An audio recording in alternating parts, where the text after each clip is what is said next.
You ask Tiger to solve. This deals with linear equations with one unknown. The final result is x equals -50/21. Let's solve it step by step. Simplify the expression.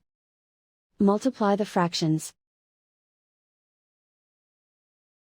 Expand the parentheses. Multiply the coefficients. Simplify the arithmetic.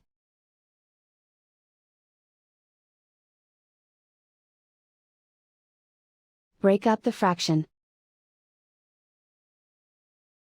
Find the greatest common factor of the numerator and denominator. Factor out and cancel the greatest common factor. Group like terms.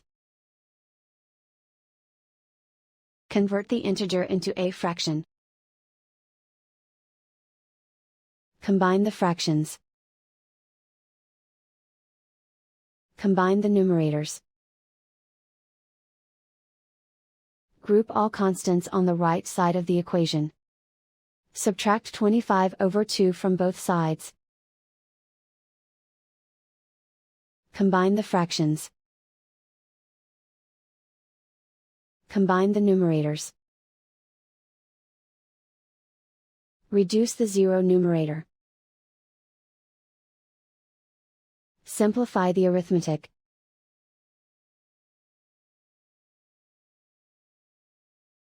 Isolate the m. Multiply both sides by inverse fraction 4/21. Group like terms. Multiply the coefficients. Simplify the fraction. Multiply the fractions. Simplify the arithmetic. And so the final result is x equals -50/21.